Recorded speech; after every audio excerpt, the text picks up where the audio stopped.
Any questions or comments before I begin today's lecture? Okay. Pardon me, I was moving in my chair. So let's continue with this, the notion of open systems now. And now we're getting into systems where we're a little bit more interesting because things can change, as in chemical reactions.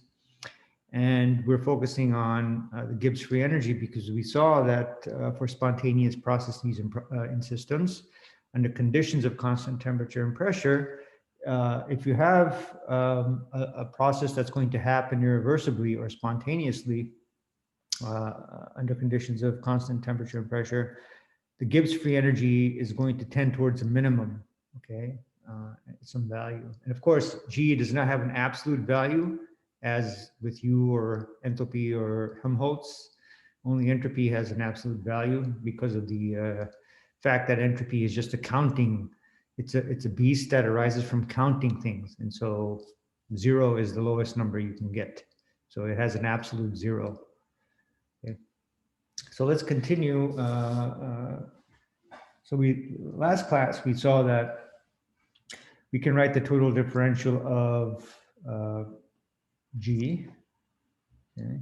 So this is going to be on chemical potentials. Continued. And chemical potentials are central to everything. Okay, when it comes to thermodynamics, they're very powerful. And so we saw from our discussion of the inequality that arises from the first and second law combination that dG, which now we're going to write for a single component. We have a single chemical species, if you want to call it that. That's what this idea of component is. dG is, well, let me just write it centrally first, which is the partial of G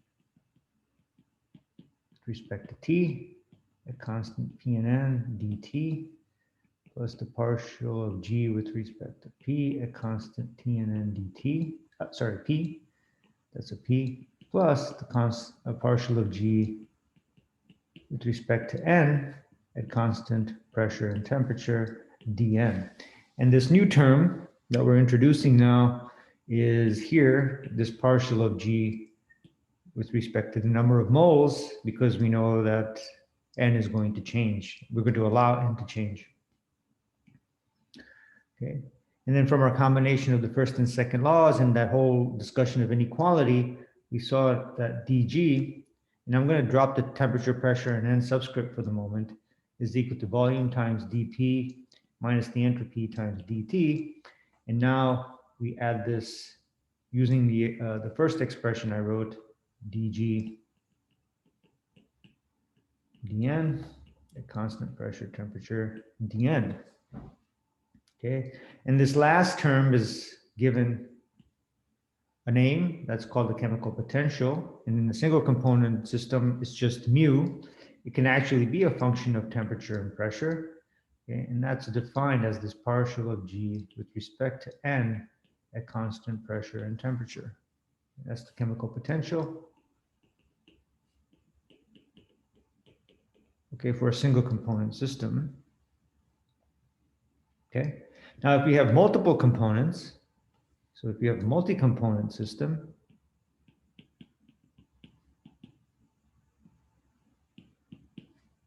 so you have more than one chemical species, and of course this is, you know, what we're really interested in. That single chemical potential is now going to not just be single, there's going to be multiple chemical potentials, one for each species. And so we'll label, we'll give the chemical potentials a subscript, and we'll just call it I. And that subscript is going to index the chemical species, okay? It's going to be an index over the chemical species that we have, or the chemical components in the system.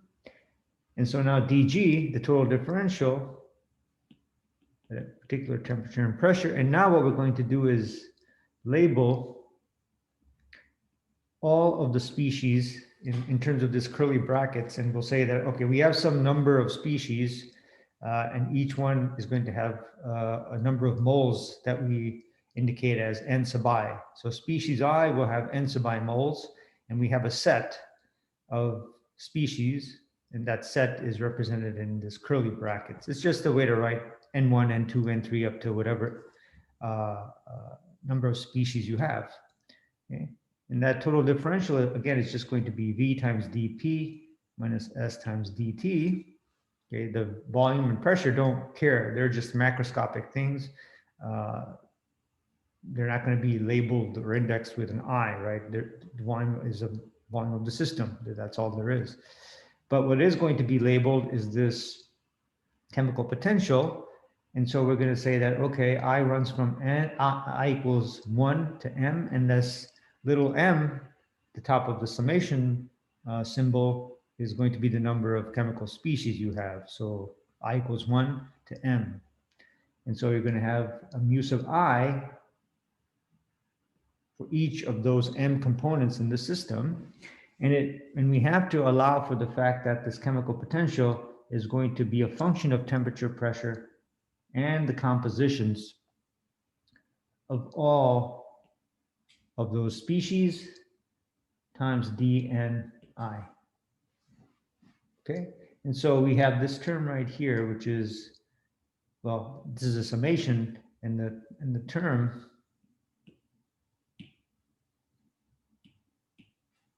mu sub I is right here. Okay, and that mu sub I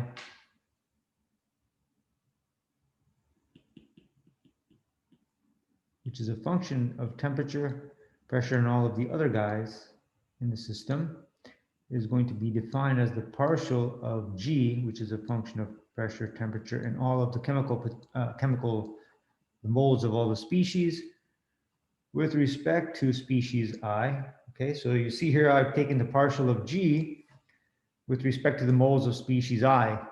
When I take the partial of G with respect to the moles of species I, that is the chemical potential of species I. Okay, and what I have to remember here is that I keep pressure, temperature constant, as well as all of the other components J not equal to I. Okay, so that's what this chemical potential is. I hold everything constant except for the number of moles of the species I'm interested in. That's what this chemical potential is. Okay, and so we define holding all of the other moles constant in this fashion. So if you want an example, let's say you have 3 components. So as an example, to make it crystal clear, if you have 3 chemical species,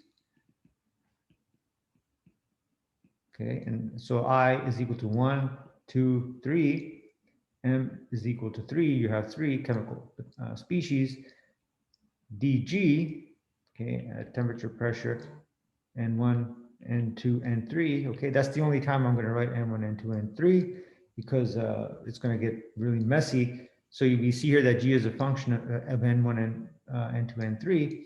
This is just going to be V times dP minus S times dt, plus this is going to be mu1, temperature, pressure, and all of the other guys, okay, and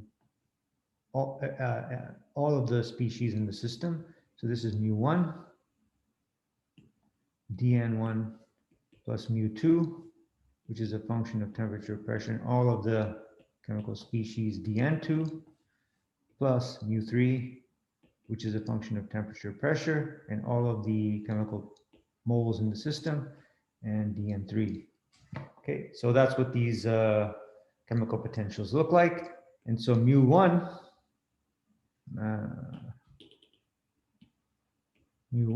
which is a function of temperature, pressure, and all of the species moles, is given by the partial of G with respect to N1, but now we hold pressure, temperature, N2 and N3 constant.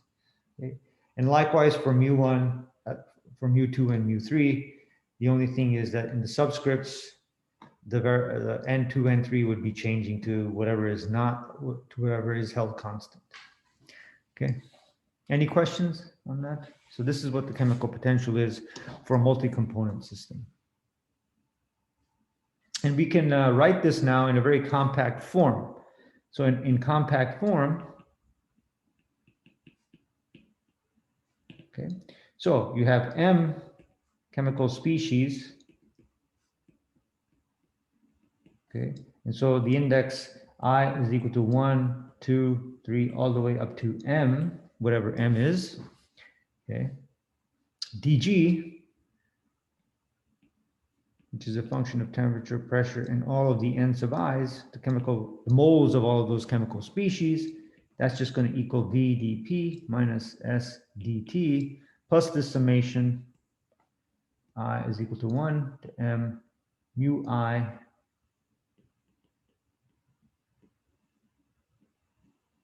dni. Okay, and so this is now our working model or working thermodynamic expression for the Gibbs free energy, the total differential of the Gibbs free energy in terms of pressure, temperature, and the moles of all of your species in the system. Okay, any questions on that? Any comments? Okay, great. So I'm going to start with an initial example of what good is mu sub I now. Okay, so in order to not keep you in suspense for very long, so here's an example to relate to something you may have already seen before. So what good is mu sub I? Okay, why do we care about mu sub I? And so here's a very simple example. So we're going to consider an abstract system. And again, this is the power of abstraction. So just consider any system, consider a system under conditions of constant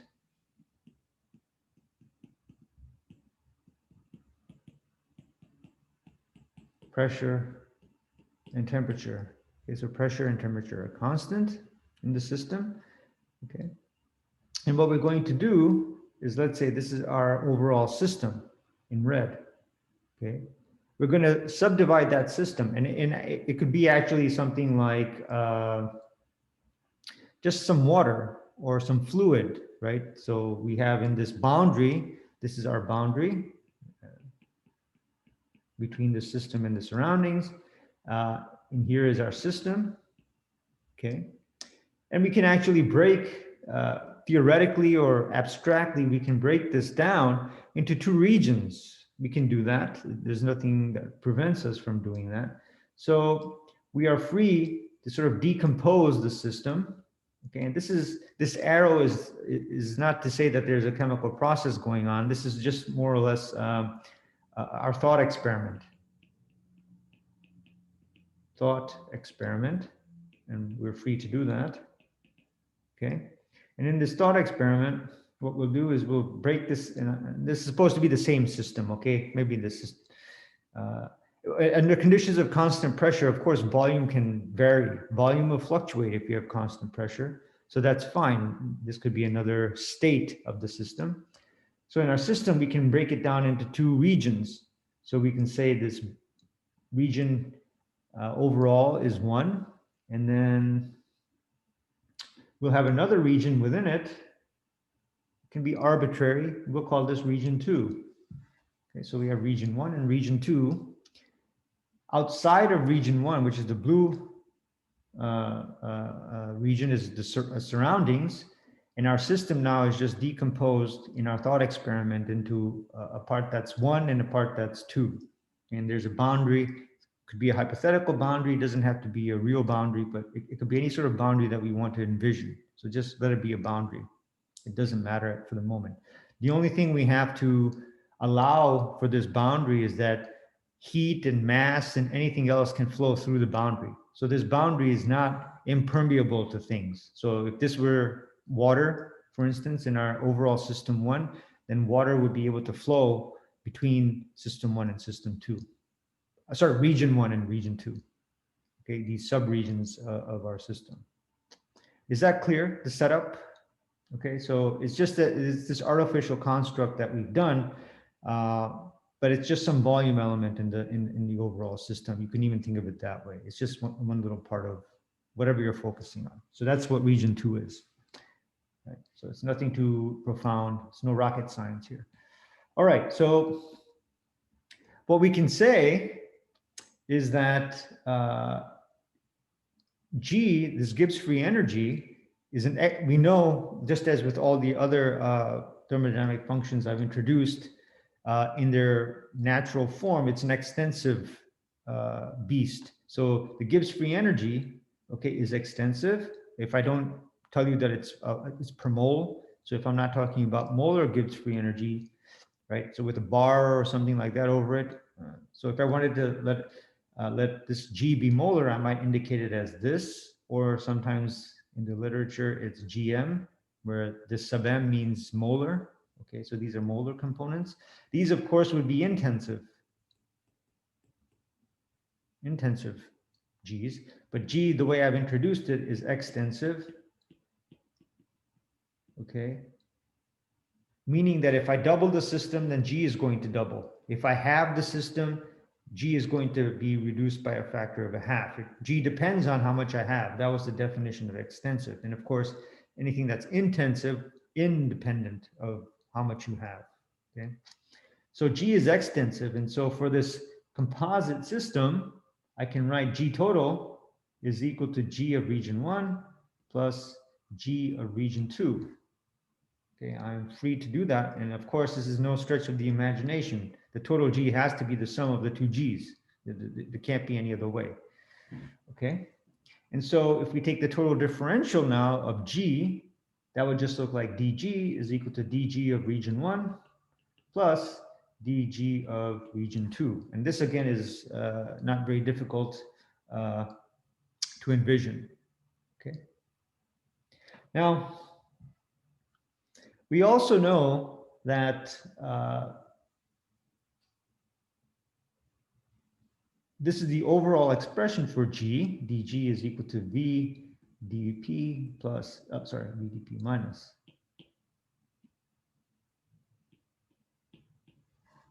Okay.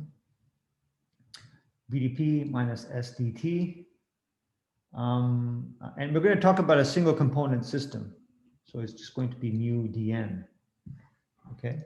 So we're going to talk about a single component system for the moment to keep things simple. So we have our system, and this is a single component.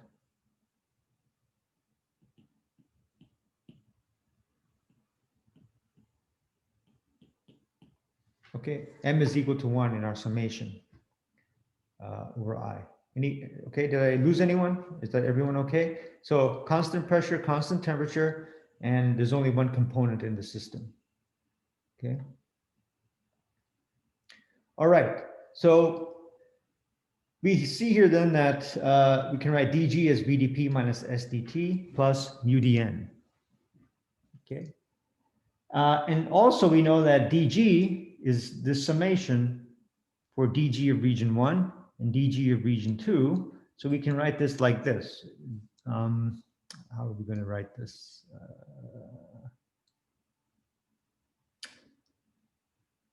Since temperature is constant and pressure is constant, these terms are going to vanish because the dP and the dt terms are 0.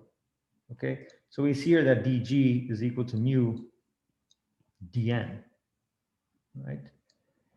And we know that dG is the summation of dG in region 1 and dG in region 2. Okay, so that's going to have to be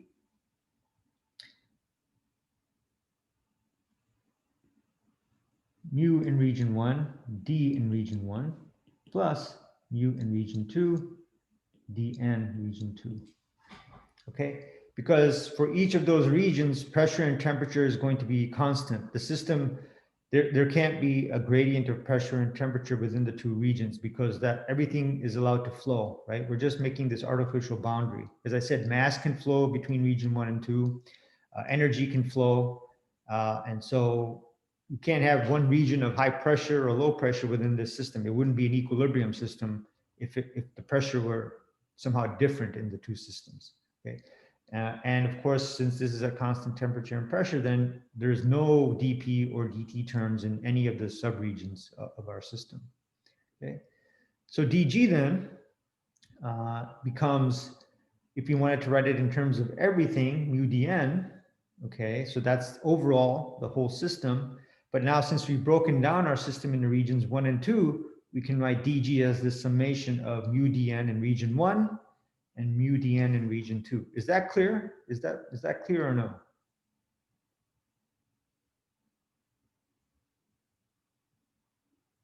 Okay, sorry, yeah. Go ahead if there was a question. I just said it's clear. Oh, okay, all right, thanks. Okay, good. Because this is at the heart of what I want to, the punchline. And so if you don't understand this, then, you know, I just want to make sure you get it. Okay, so I'm going to just rewrite dg now as the summation of mu1, mu in region 1, dn in region 1, plus mu in region 2, and dn in region 2. Okay, again, this is only a single component, so that mu sub superscript capital I and capital II, that's just indicating the region. It's not indicating any particular species because there's only one species. Okay, so this is our dg. Now we have a very interesting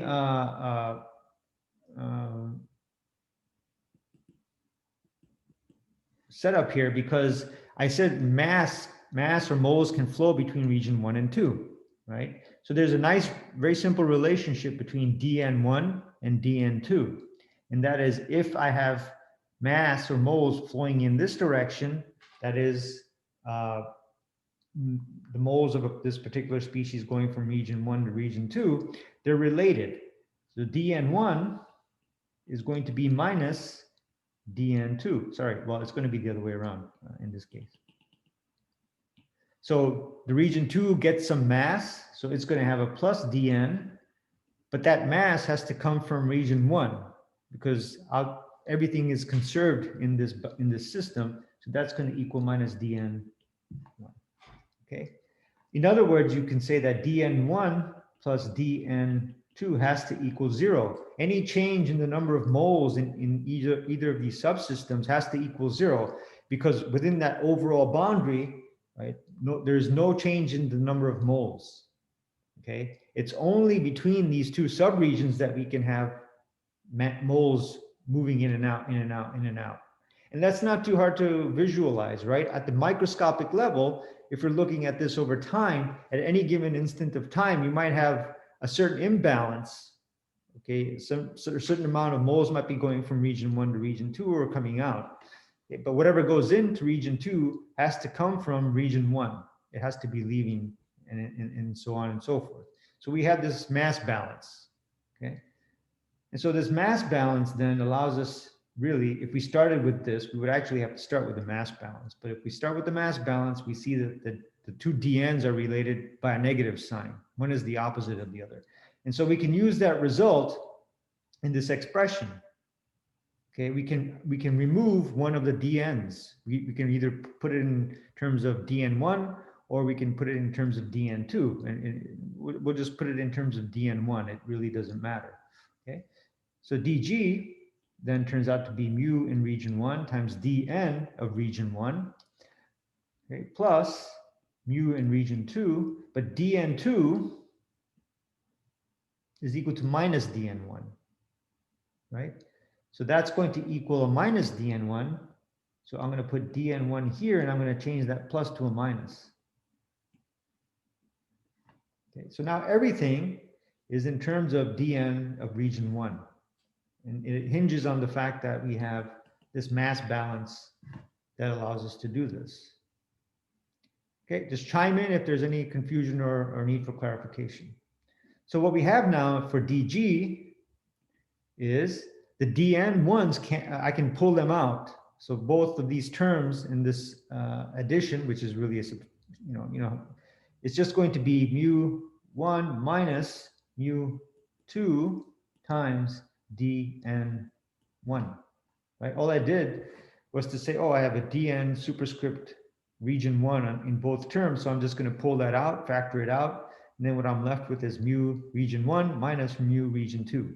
Again, this is a single component, so I don't have to subscript the chemical potential mu with any i's, because there's only one component. The superscripts just denote the region of the overall system, the sub-region of the overall system. Okay. All right. So we have this expression for dg. All right. That's very good. Very good. So let's see what happens here. All right. And this is the punchline of what happens or why G is, or these chemical potentials are interesting. So let's say scenario 1.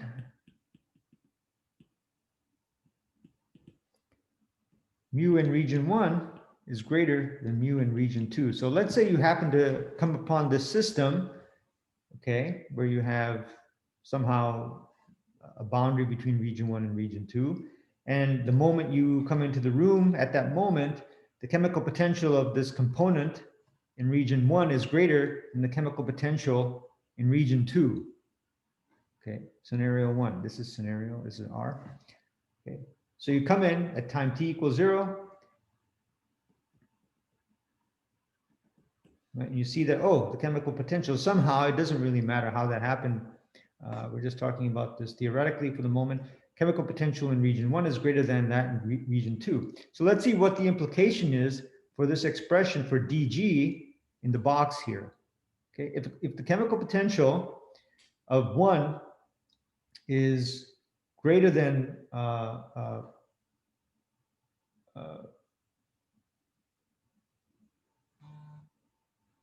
chemical potential of this component in region 2, dg, what's going to happen here?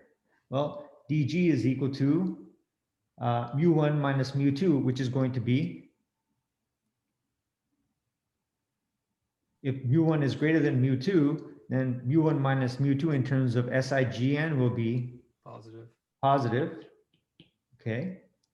And then we have this thing called dN1 still left over. Okay. All right. So now if we wanted a spontaneous change in this system, okay,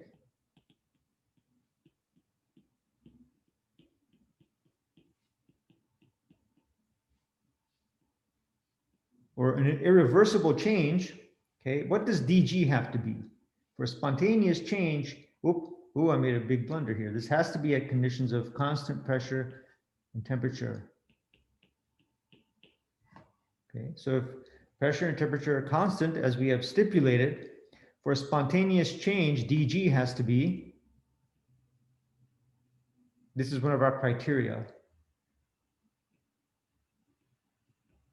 for a spontaneous change. Right? So this dg is for the overall system, right? There is no superscript on the g. We just decompose that overall g into the components arising from region 1 and region 2. And so we see here that for a spontaneous change in our overall system, if we came to this system, we just happened to be there at time t equals 0 when the chemical potentials were having this inequality, right? We know that for a spontaneous change, dg has to be less than 0. So our expression for dg has this term that's positive, which is this difference between the chemical potentials, mu1 minus mu2 times dN1. Okay? And so for this to be less than 0, what must be the case? What has to be in effect? So if we want dg to be negative, dN1 has to be negative. So therefore, dN1 has to be negative. And what does that mean physically? If the change in the moles in region 1 is negative, what does that mean physically? What's happening? The moles from 1 have to be going to 2.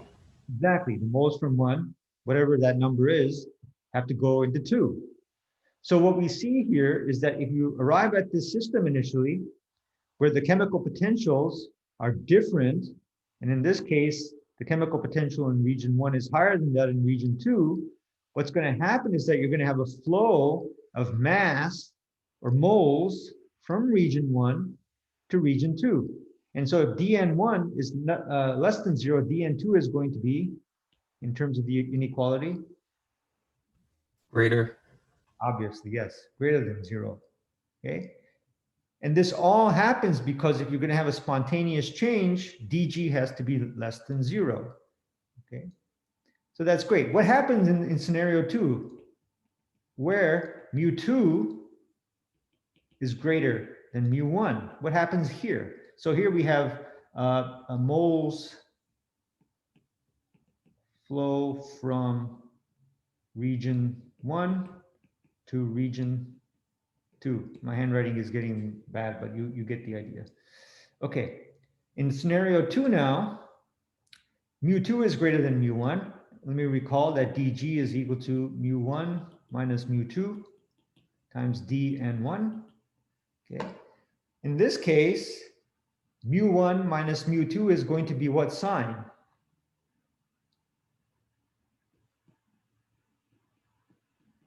Negative, right? Because mu1 is less than mu2. So mu in region 1 minus mu in region 2 is going to be a negative number. And then we multiply this by dn in region 1.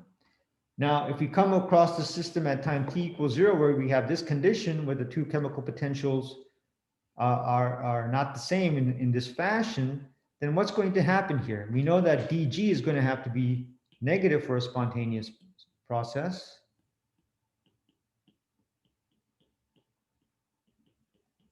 So in order for that to happen, what can we conclude from our expression for dg here? dn1 is going to be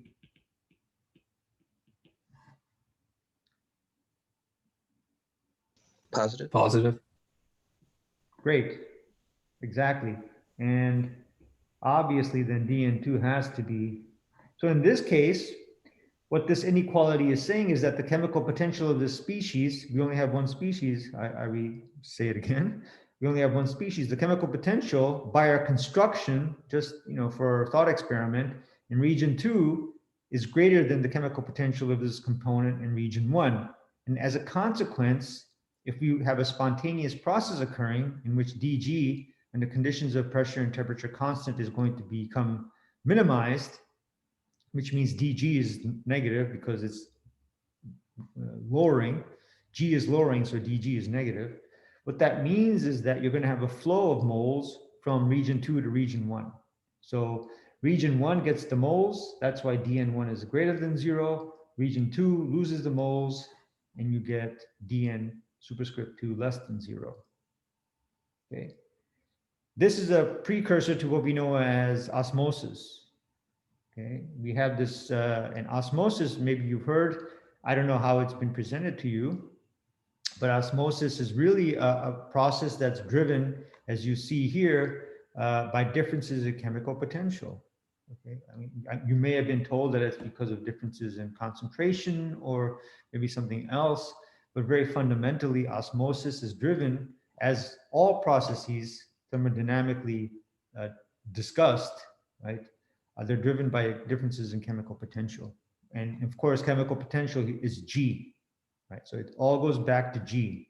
You can't escape G. And why is it discussed as concentration? We'll get to that a little later, okay? That's where you now start doing hocus pocus when you sort of relate it to concentration. But fundamentally, to be most rigorous and most fundamental now, we see here that these processes of diffusion, of osmosis, of anything like that are driven by differences in chemical potential. Okay, this is actually, in fact, a reflection of entropy increase. And we'll get to that too. It's all related. There is nothing inconsistent. Now, what happens when mu region 1 is equal to mu region 2? This is scenario 3.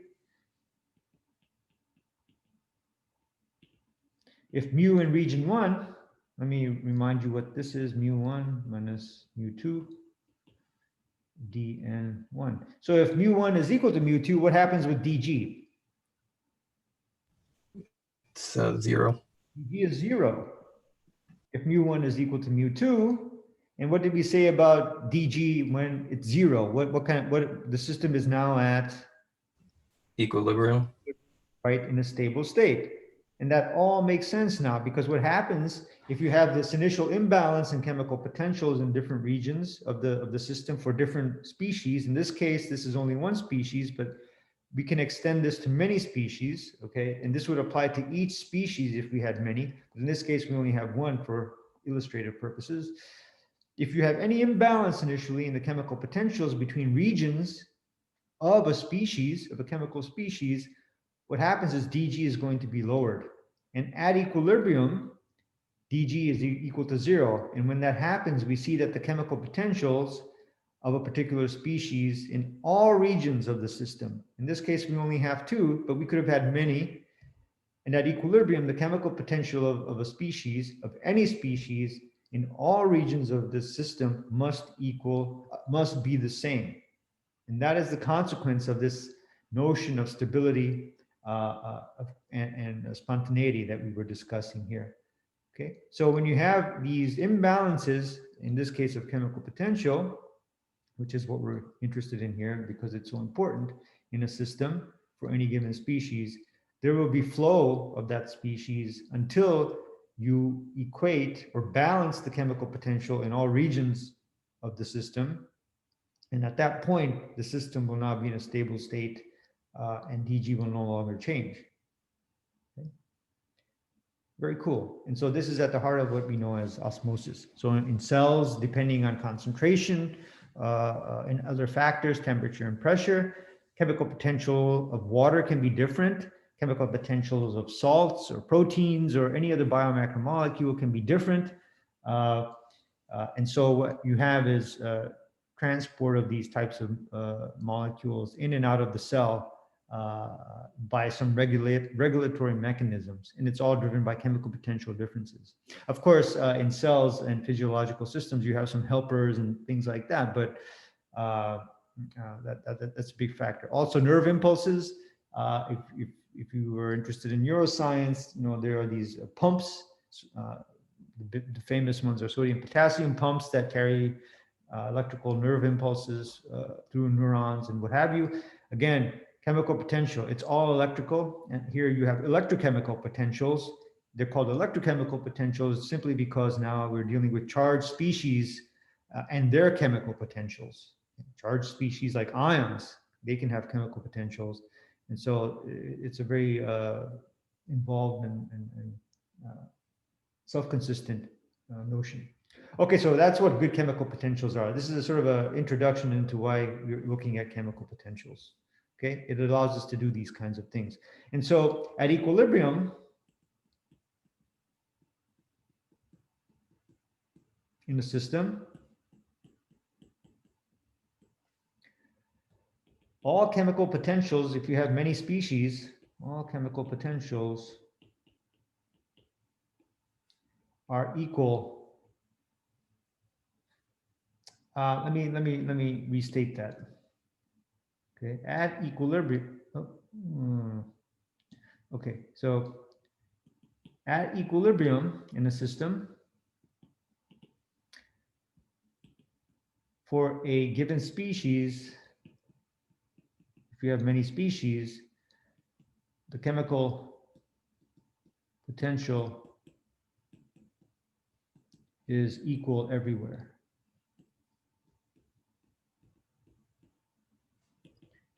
In the system. Okay, and that's this conclusion here. So if you have N species or M species, for each one of those species, its chemical potential has to be equal, okay, everywhere in the system. Now, each one of those species can have a different value of the chemical potential, okay, but a species one cannot have a different chemical potential in different parts of the system, okay. So a really good example is liquid vapor. So let's say if you have a container, here is liquid, here is vapor, and your whole system is this combination of liquid and vapor. So our system equals liquid plus vapor, okay? And let's say I have species A, B, C, D here, and I have species A, B, C, and D here, okay? At equilibrium, under conditions of temperature and pressure constant, mu A liquid equals mu A vapor, mu B liquid equals mu B vapor, mu C liquid equals mu C vapor, and mu D liquid is equal to mu D vapor, okay? But mu A liquid does not necessarily equal mu B liquid, which is not necessarily equal that, which is not necessarily equal to that. And likewise for,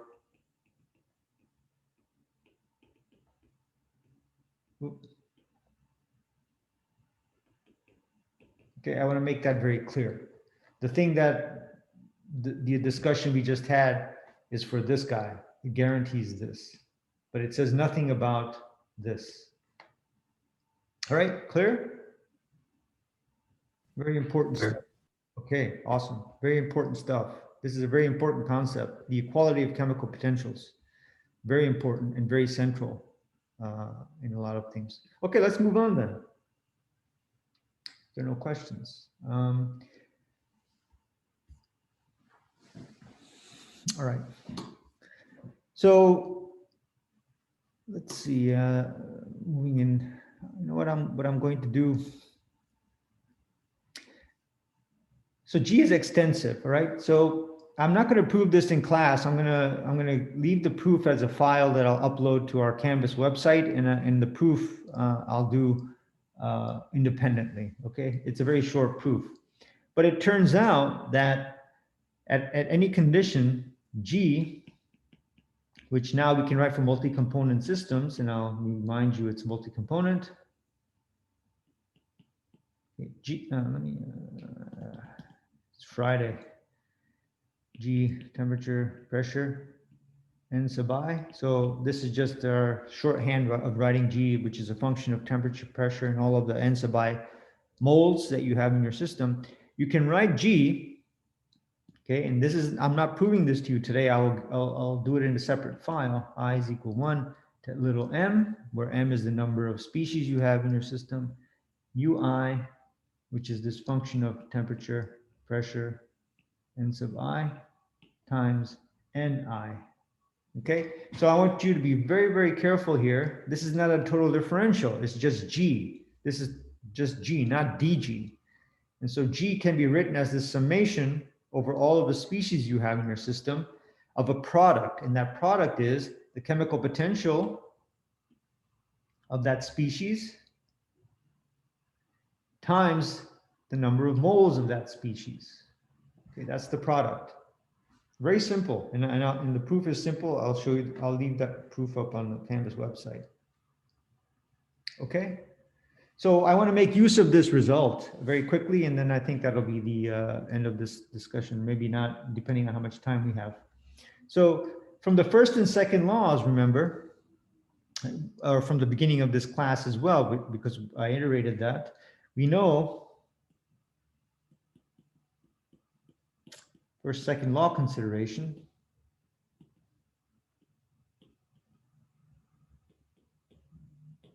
that dG, now for a multi-component system, and so I'll just indicate that here once, dG is equal to, let's see, VdP minus SdT plus sum I is equal to 1 m mu I dNi. So this is the total differential, okay? Just keep that in mind.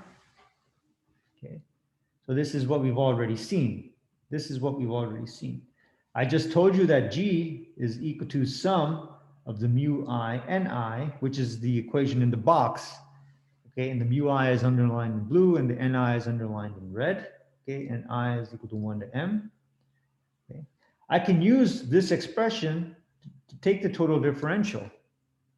I can use this expression to take the total differential of G, and the way I would do it is dG is equal to sum I is equal to 1 to m, okay, mu I dNi, okay, plus sum I is equal to 1 to m Ni d mu I. Remember, I'm using this chain rule. So in this product, which we can write I mu I dNi plus Ni d mu I. Remember, we have a product mu I, Ni, and I want to take the total differential. So what I do is keep the first constant, take the total differential of the second, plus I take the second term, hold that as constant, and take the total differential of the first. That's all I've done here. So this is mu dni plus ni d mu I. And that is equal to dg. Okay, any questions on that? That's just that rule that you use to take the derivative of a product. I never remember these rules. Okay, no problems, right? Okay, so now all we have to do is equate these two to get a result that's useful. So what I'm going to do is I'm going to say that these two have to be equal because they're both equations for dg. I didn't stipulate anything. I didn't say there are any constraints or there are conditions or anything like that on these equations, right? I didn't.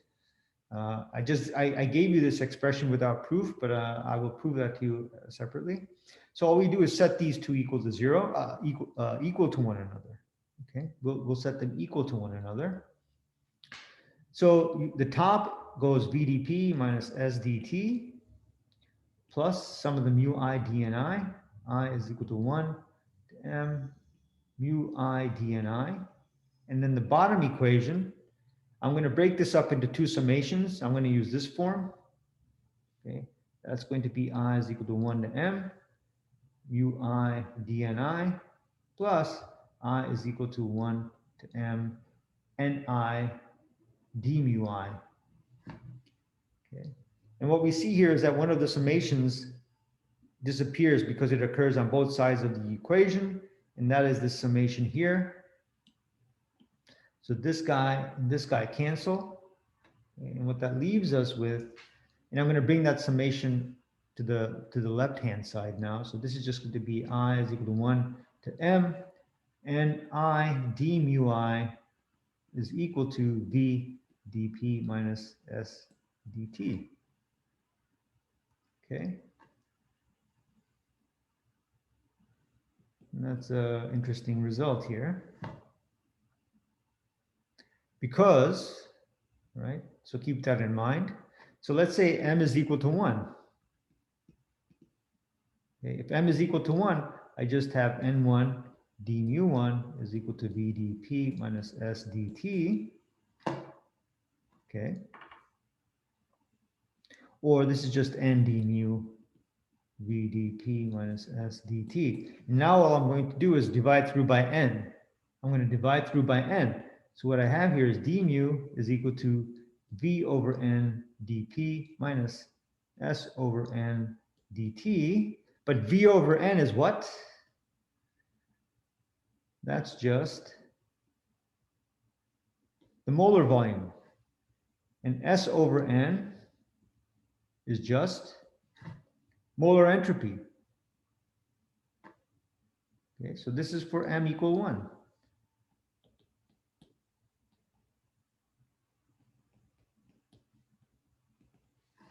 So what I have is d mu is equal to v bar dp minus s bar dt. Any questions? Okay, one final thing and I'm done. So let's let temperature be constant. So I'm going to do an example. Okay, so let's say T is equal to constant. Therefore, dt is equal to 0. And I have a fluid modeled by ideal gas equation of state. Okay, and so if that's the case, V bar is RT divided by P. Okay, that's what V bar is. And so d mu is equal to V bar, which is RT over P, but that's just dP over P. And that dt term is 0. I don't have to worry about this term because dt is 0. So d mu for an ideal gas is equal to RT dP over P, which is RT d natural log of P. So I can integrate both sides now.